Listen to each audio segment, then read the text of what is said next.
Hello everyone, मेरा नाम है सोनू।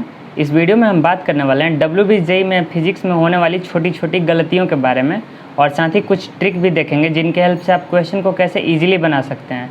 क्योंकि WBJEE में क्वेश्चंस इजी होते हैं, लेकिन मेन जो काम होता है आपका टाइम मैनेजमेंट का होता है, और यहाँ क्वेश्चन भी बहुत रिपीटेटिव होते हैं, मतलब ईयर बाई ईयर ये रिपीट भी करते हैं।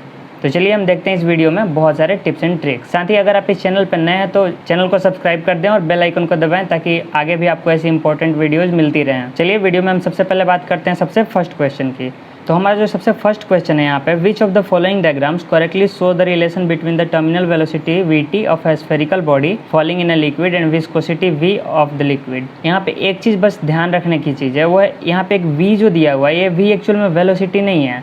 जो हमारा ये लॉ है वो बोलता है F = 6 पाई ईटा R Vt। हमारा टर्मिनल वेलोसिटी यहाँ पे Vt हम लिखते हैं तो कन्फ्यूजन से बच सकते हैं। बहुत जगह पे 6 पाई ईटा R V लिखा रहता है, तो ये कन्फ्यूजन हो सकता है कि ये V कौन सा है। जैसे हम Vt को इधर ले जाएंगे, हमारा Vt जो है वो इन्वर्सली प्रोपोर्शनल हो जाएगा ईटा के, और ईटा को क्वेश्चन में दिया हुआ है V, यानी कि यही सेम चीज़ है, ईटा और V सेम चीज़ है, इसीलिए मैंने यहाँ पे नीचे लिख दिया है ये ईटा, और यहाँ क्वेश्चन में दिया हुआ है V, इसलिए इससे कंफ्यूज नहीं होना है। तो हमारा जो ग्राफ होगा, यानी कि Vt जैसे जैसे इंक्रीज होगा वैसे वैसे ईटा डिक्रीज होगा। तो आप देख सकते हैं यहाँ पे कौन कौन सा ग्राफ है। यहाँ पे Vt भी बढ़ रहा है, ईटा भी बढ़ रहा है। यहाँ पे Vt बढ़ने के साथ साथ ईटा बढ़ रहा है, और बढ़ के यहाँ पे कांस्टेंट हो गया है। जबकि इस ग्राफ में आप देखें तो यहाँ पे Vt बढ़ रहा है और साथ ही ईटा भी बढ़ रहा है। और एक यही ग्राफ ऐसा है जिसमें कि जैसे जैसे Vt बढ़ रहा है हमारा ईटा घट रहा है। तो यहाँ पे आप इस इक्वेशन के अकॉर्डिंग बस यही ग्राफ करेक्ट है। तो इस प्रकार से आप एक क्वेश्चन बहुत ईजिली मार्क कर सकते हैं। सेकंड क्वेश्चन की हम बात करते हैं, थर्मोडायनेमिक्स का क्वेश्चन है। ये भी बहुत ईजी क्वेश्चन है। ईजी इसलिए क्योंकि इसमें कुछ करना ही नहीं बेसिकली। जैसे कि आपको एक चीज़ बस याद होना चाहिए कि किसी भी साइक्लिक प्रोसेस में जो डेल्टा Q होता है वो इक्वल टू डेल्टा W होता है, और डेल्टा W क्या होता है, एरिया अंडर PV कर्व। तो यहाँ जो ABC का एरिया होगा वो इक्वल टू होगा डेल्टा Q और डेल्टा W के, और डेल्टा Q लिख सकते हैं यहाँ पे हमें दिया हुआ है इक्वेशन में कि 50 जूल रिजेक्ट कर रहा है, मतलब माइनस, 80 जूल उसको एब्जॉर्ब कर रहा है, तो ये प्लस, और लास्ट प्रोसेस में 0। तो टोटल जो हमारा आएगा वो 30 जूल पॉजिटिव में आएगा। यही हमारा 30 एरिया होगा। इस अगले क्वेश्चन की हम बात करते हैं। ये क्वेश्चन इस टाइप का आपको एक मिलना ही है हर साल, यानी कि इस हीट एंड कैलोरीमेट्री इससे एक क्वेश्चन आता ही है, और ये काफ़ी इजी होता है क्योंकि बस आपको बस एक दो फॉर्मूला याद करना होता है।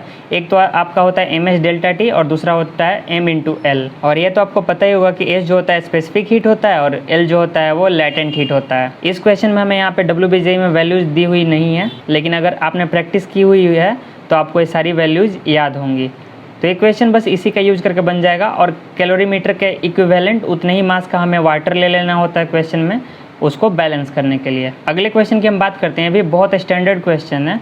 अगर आप इलेक्ट्रोस्टैटिक्स एडवांस के लिए पढ़े होंगे तो बिल्कुल इस क्वेश्चन से आप रूबरू होंगे, क्योंकि ये क्वेश्चन में कभी यहाँ वाला चार्ज चेंज कर देता है, इसको पॉजिटिव इसको निगेटिव कर देगा। तो इससे चेंज आपका यही बस आएगा कि जो न्यूट्रल पॉइंट है वो चेंज हो जाएगा। जैसे दोनों ही चार्ज का अगर साइन सेम है तो न्यूट्रल पॉइंट बीच में आएगा, और दोनों चार्ज का अगर साइन अपोजिट है तो न्यूट्रल पॉइंट साइड में आएगा दोनों। तो उस हिसाब से यहाँ पे दिए हुए क्वेश्चन में दोनों का साइन सेम है, ये +1 और ये +3, यानी कि न्यूट्रल पॉइंट कहीं बीच में आएगा। और साथ ही दोनों चार्ज पॉजिटिव हैं, तो इलेक्ट्रिक फील्ड किसी भी पॉइंट पे जब हम देखेंगे तो वो उस चार्ज से दूर की ओर होगा। यानी कि अगर हम इस पॉइंट की बात करें तो Q1 की वजह से भी इससे दूर होगा, और Q2 की वजह से भी इससे दूर होगा।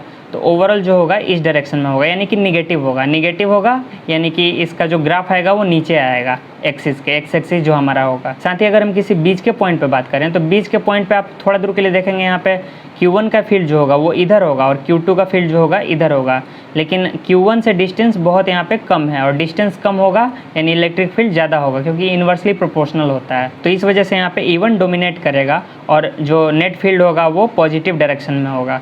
साथ ही इसका अपोजिट होगा इस पॉइंट पे, यहाँ पे नेगेटिव डायरेक्शन में होगा।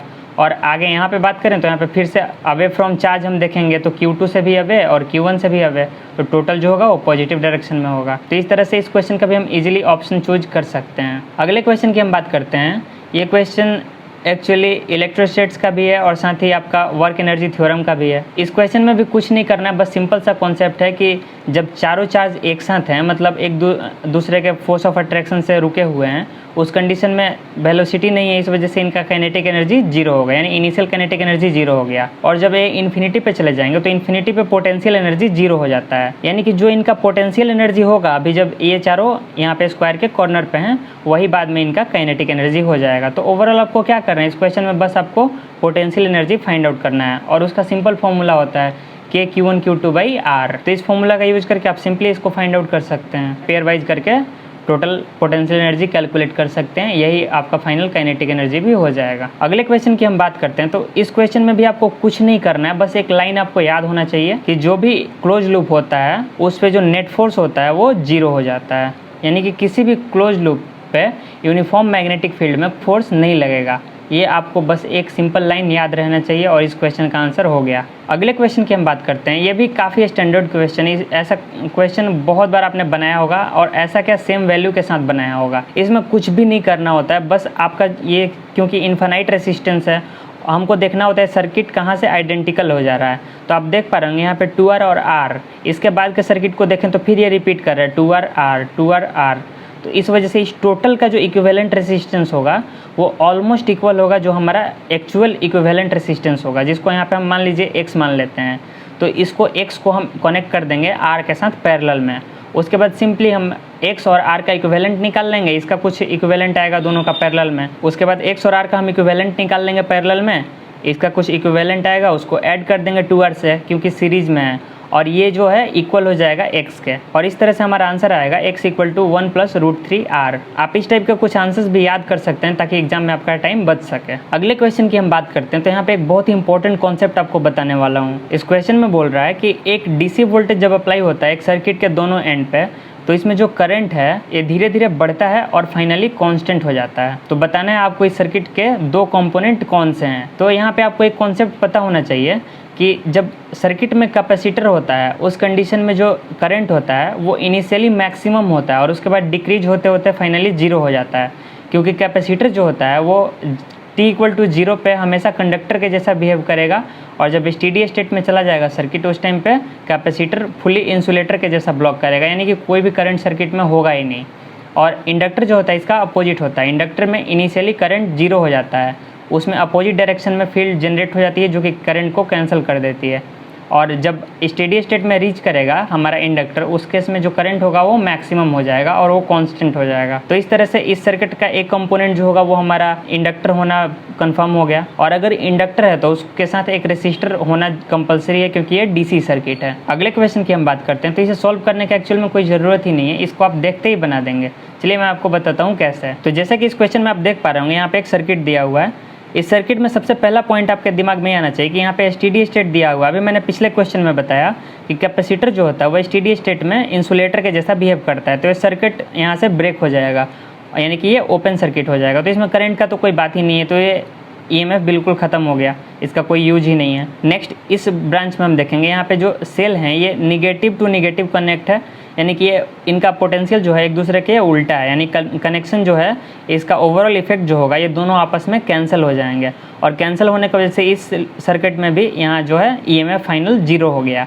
जब कोई पोटेंशियल ही नहीं है तो फिर कोई करंट ही नहीं होगा, हमारा शायद करंट ही पूछ रहा है, हाँ करंट थ्रू 2 ओम रेसिस्टर, यहाँ पे कोई किसी रेसिस्टर में कोई भी करंट नहीं है, तो सिंपली इसका आंसर जीरो हो गया। तो आप देख रहे होंगे कितना इजी क्वेश्चन आता है। अगले क्वेश्चन की हम बात करें तो ये भी काफ़ी इजी क्वेश्चन है, लेकिन इसमें भी आपको एक फॉर्मूला याद रखना पड़ेगा 2λd/d, बस इस फॉर्मूला को अप्लाई करना है, आपका आंसर आ जाएगा। हमारा अगला क्वेश्चन है डायमेंशनल एनालिसिस का। ये भी बहुत ही इजी क्वेश्चन है, आपको कुछ नहीं करना है, बस k को एक साइड लाना है, आपको k का ये वैल्यू मिल गया। अब इसमें आपको v का जो डायमेंशन है वो एंटर कर देना है और जो e का डायमेंशन है वो पुट कर देना है। जब आप दोनों का डायमेंशन पुट करेंगे तो कैंसिल होकर जो फाइनली बच जाएगा बस आपका वही आंसर हो गया। इसके लिए अगर आपको डायमेंशन सारे क्वांटिटी के याद नहीं है फिर भी आपको बेसिक याद होने चाहिए, जैसे कि फोर्स वगैरह के, और अगर फिर भी याद नहीं है तो जो फॉर्मूला होते हैं तो फॉर्मूला में जो यूनिट होते हैं उनके हेल्प से आप इजीली कैलकुलेट कर सकते हैं, ऐसा ही यूनिट के हेल्प से। आगे हम बात करते हैं, यहाँ पे जनरली फिजिक्स में हर साल एक मैथ्स का क्वेश्चन आ जाता है, वो वेक्टर से आता है। मैं मैथ्स का इसलिए बोल रहा हूँ क्योंकि ये प्योरली मैथ्स है, ये फिजिक्स कुछ भी नहीं है। इसमें आपको यहाँ पे दिया है 3 वेक्टर दे दिया और आपसे C.A × B पूछ रहा है।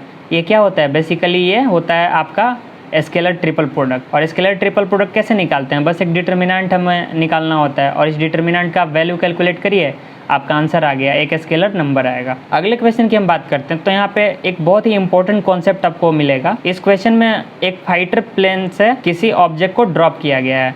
तो ऐसे क्वेश्चन में एक चीज़ आप हमेशा ध्यान रखें, जिस भी बॉडी से ड्रॉप किया जाएगा किसी दूसरे बॉडी को, तो जो एक्चुअल बॉडी का वेलोसिटी होगा वही सेम वेलोसिटी जो ड्रॉप किया गया वो बॉडी ले लेगा। यानी कि अगर आप प्लेन से एक पत्थर भी गिरा रहे हैं तो उस पत्थर का वही सेम वेलोसिटी होगा इनिशियल जो प्लेन का होगा। और अगर हॉरिजॉन्टल डायरेक्शन में यहाँ पे प्लेन फ्लाई कर रहा है तो जो स्टोन को वेलोसिटी मिलेगा वो हॉरिजॉन्टल में ही मिलेगा, उसका वर्टिकल वेलोसिटी जो हम यूज करेंगे कैलकुलेशन के लिए वो 0 होगा, इनिशियल वेलोसिटी। तो इस चीज़ का हमेशा ध्यान रखें, जो फ्रेम का वेलोसिटी होगा वही बॉडी का वेलोसिटी होगा जस्ट उससे ड्रॉप करने के बाद। तो इस तरह से आप यहाँ पे देख पा रहे होंगे, इजीली हम इस क्वेश्चन को कैलकुलेट कर सकते हैं। ये बस फॉर्मूला में वैल्यू पुट करने जैसा, इसमें कुछ भी नहीं था। अगले क्वेश्चन की हम बात करते हैं तो यहाँ भी एक आपको बहुत ही मस्त वाला ट्रिक बताने वाला हूँ जो कि आपके बहुत काम आएगा। इस ट्रिक के प्रूफ वगैरह पे भी मत जाएं, ये आपके बहुत काम आएगा जेईई मेन में भी और WB जेईई में भी। तो ये ट्रिक है, जो भी चार्ज लूप में फ्लो होता है वो इक्वल होता है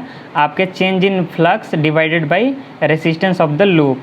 ये बहुत ही इंपॉर्टेंट फॉर्मूला है, इसको आप बिल्कुल याद कर लें, आपके बहुत काम आ सकता है। क्योंकि अगर इस फॉर्मूला के बिना आप क्वेश्चन को बनाएं तो आपको बहुत कुछ बनाना पड़ेगा। पहले करंट वगैरह EMF वगैरह निकालना पड़ेगा, फिर आपको करंट निकालना पड़ेगा, फिर आपको और भी बहुत सारा प्रोसेस करना पड़ेगा। और इस फॉर्मूला से देखिए कैसे क्वेश्चन डायरेक्ट बनेगा। तो यहाँ पे जो हम लूप का चार्ज निकाल रहे हैं उसके लिए हमें निकालना होगा फाइनल मैग्नेटिक फील्ड और इनिशियल मैग्नेटिक फील्ड, क्योंकि मैग्नेटिक फील्ड इंटू एरिया जो होता है वो हमारा फ्लक्स होता है। तो उसके लिए हमें जैसे ही कैलकुलेट करेंगे जो हमारा फाइनल मैग्नेटिक फील्ड होगा वो आप देख पा रहे होंगे यहाँ पे कैलकुलेट करके 0 हो जाता है। और फिर जब हम इनिशियल मैग्नेटिक फील्ड कैलकुलेट करते हैं तो इंटरेस्टिंगली वो भी 0 आ जाता है।